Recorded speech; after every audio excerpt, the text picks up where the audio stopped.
Hello everyone and welcome to the class. आज ही हमारा तीसरा पार्ट है एप्टीट्यूड एक्सप्लेनेशन सीरीज का। तो चलिए बिना किसी देरी के शुरू कर देंगे। नोवा पॉइंट है put the before the name of mountain ranges और रेंजेस ऑफ हिल्स, यानी पर्वतों चोटियों के नाम के पीछे हमें द आर्टिकल का यूज़ करना है, but not before the names of single mountains और hills. For exception to this rule see below. यानी हमें माउंटेन रेंजेस होती है ना, जो पर्वत श्रृंखलाएं होती हैं, उनके नाम के पीछे तो लगाना है क्या, द आर्टिकल। लेकिन जो सिंगल जो पर्वत हैं तो उनके नाम के पीछे नहीं लगाना है। अपने उदाहरण से समझते हैं, घबराइएगा नहीं। जैसे द आल्प्स। आल्प्स आपने पढ़ा होगा, यूरोप की चोटियाँ हैं। हिमालयाज अपने भारत में ही हैं। पायरिनीज, ठीक है, ये भी है। पेनीज, कॉट्सवोल्ड्स, ये सब विदेशी चोटियाँ हैं, तो इन्हें ध्यान रखिएगा। ये पर्वत श्रृंखलाएं हैं, इसीलिए इनके नाम के जो पीछे है वो द आर्टिकल का यूज़ होता है। बट लेकिन अब इसके एक्सेप्शंस जो हैं वो भी पढ़ेंगे। But Everest, mount blank, Snowden, not the Everest, the Snowden, the mount blank, ठीक है। तो ये सिंगल जो है ना, जैसे माउंट एवरेस्ट अपनी सबसे ऊंची पर्वत चोटी है, हालांकि वो सबसे ऊंची चोटी है, यूनिक है, लेकिन फिर भी हमें द आर्टिकल का यूज़ नहीं करना है। अब बात करते हैं एक्सेप्शन की। As exceptions to this rule we always say the Matterhorn, the Jungfrau, ठीक है। ये दो ही याद रखनी है अपने को।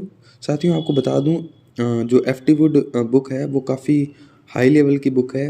तो अगर पेपर सेटर अगर हाई लेवल के क्वेश्चंस डालता है तो इसी बुक से डालेगा, और ऑथराइज्ड भी है ये बुक, कुरुक्षेत्र यूनिवर्सिटी में पढ़ाई भी जाती है।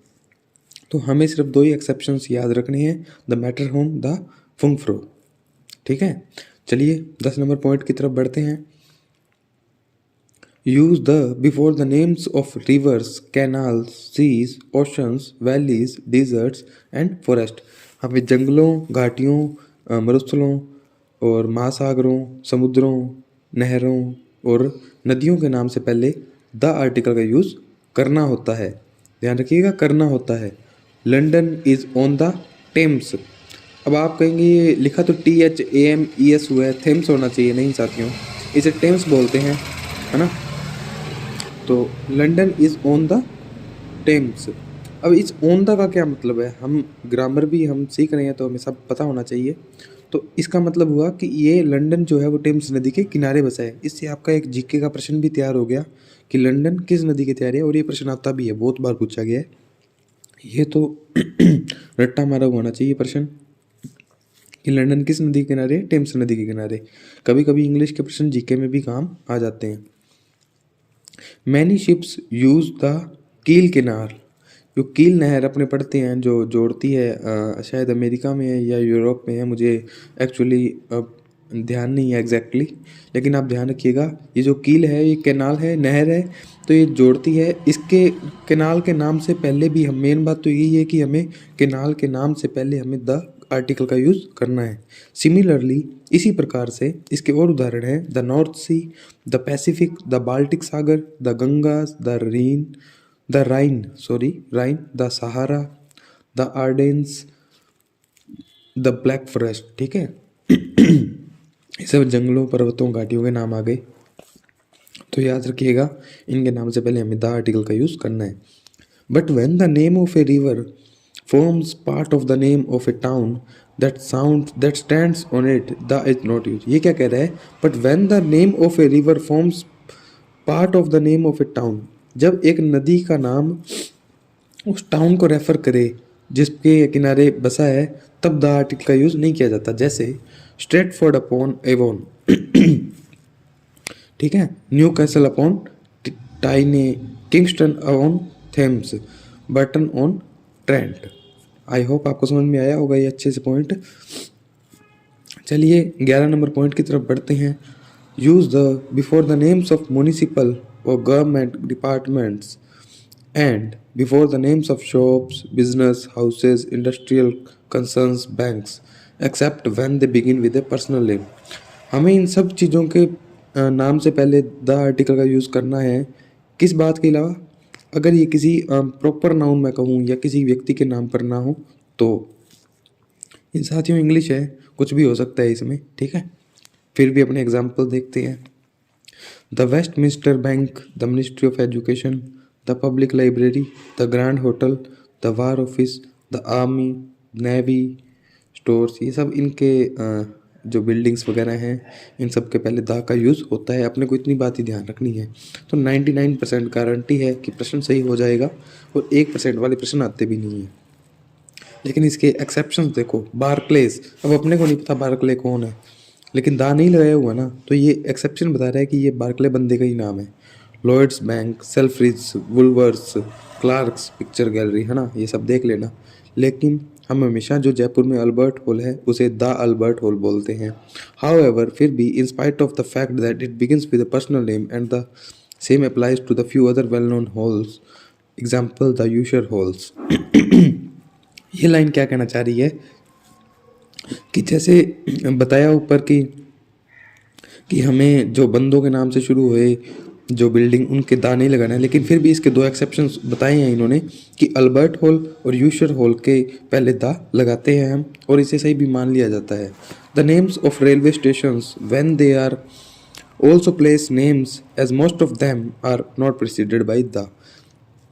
जो रेलवे स्टेशन होते हैं ना, और जिनका शहर के नाम पर होता है, तो उनके पहले हमें दा नहीं लगाना होता। जैसे Euston station, Saint Pancras station, Lime Street station, Liverpool New Street station. ये साथियों ये अपने यूरोप के और ये अमेरिका के साइड के हैं, तो अपने को इन बातों में नहीं पढ़ना है। जो बात मैंने आपको ऊपर बताई बस उतनी ही बात ध्यान रखनी है, ठीक है। चलिए आगे बढ़ते हैं।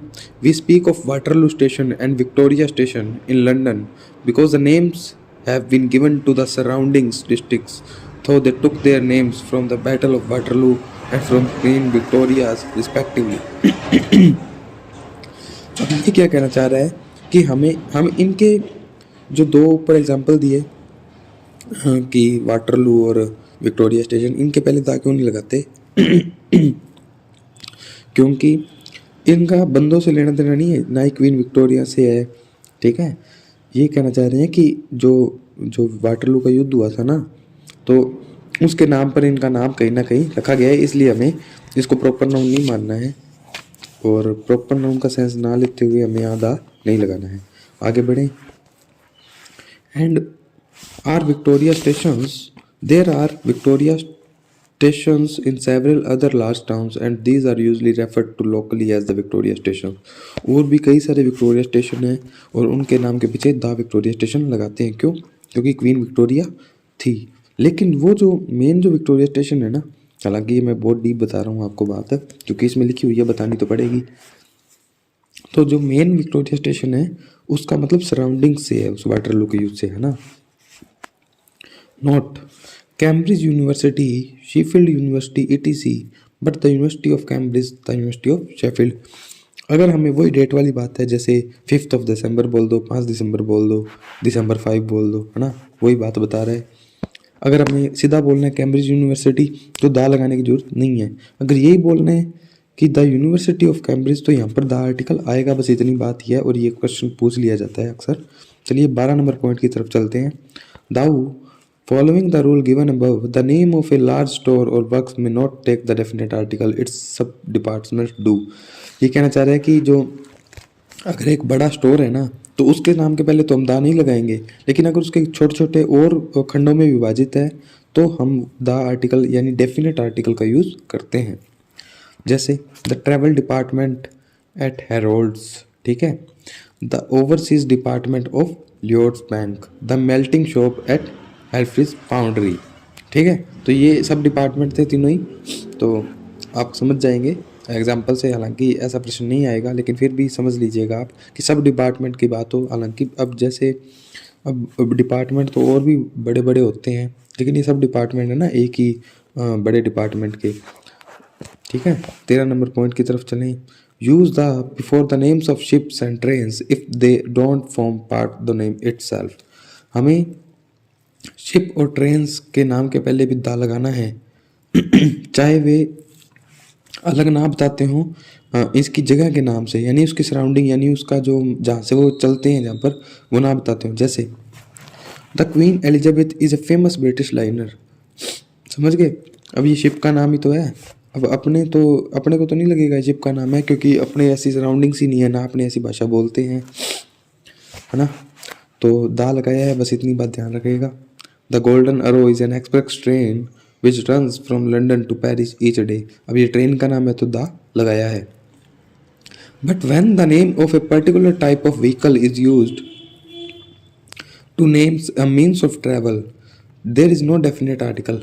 लेकिन जब किसी भी व्हीकल का नाम अगर मीन्स ऑफ ट्रैवल का मतलब क्या होता है कि माध्यम, जैसे हम साइकिल से जा रहे हैं बाजार तो साइकिल माध्यम है, मोटरसाइकिल जा रहे हैं मोटरसाइकिल, कार से जा रहे हैं कार माध्यम है, तब आर्टिकल का यूज़ नहीं करना है। जैसे कौन से आर्टिकल का? डेफिनेट आर्टिकल का।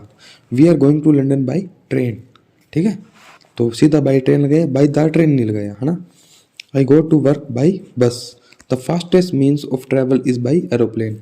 लेकिन मैं आपको एक बात बता दूं, शायद इसमें मेंशन नहीं है, आगे हो सकती है हो, कि अगर जो ये ट्रेन है, बस है, एयर है, एरोप्लेन है सॉरी, अगर ये मॉडिफाइड हो जाए पजेसिव एडजेक्टिव से तो यहाँ पर बाई नहीं आता, या तो यहाँ पर आता इन या आता ओन, ठीक है। ये बात आप ध्यान रखिएगा। इन और ओन के बारे में भी हम डिस्कस कर चुके हैं, मुझे याद आ रहा है पिछली वीडियोस में, वो भी आप देख लीजिएगा कि कौन से व्हीकल से पहले इन आता है, कौन से ओन आता है। मैं साथियों जल्दी बोल रहा हूँ ताकि आपका टाइम वेस्ट ना हो। Time is more important than any other work, है ना।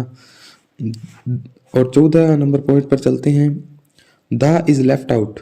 द को ओमिट किया जाता है of expression all day all night, यानी ऑल द डे नहीं बोलना, ऑल द नाइट नहीं बोलना, but it should be used in similar adverbial expression for other divisions of time.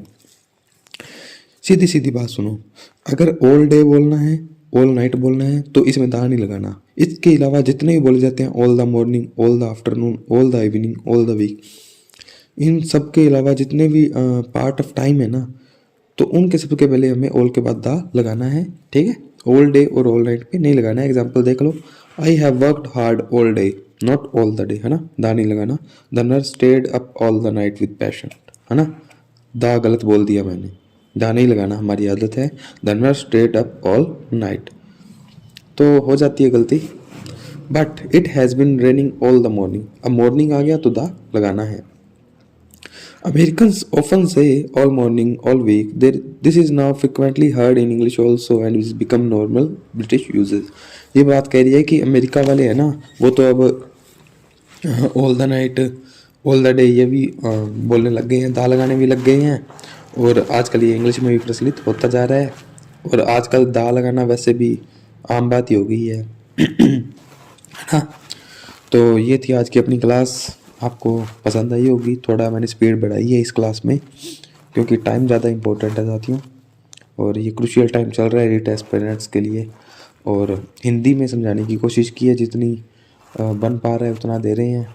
बाकी आप पढ़ते रहिए, मस्त रहिए। जय हिंद, जय भारत।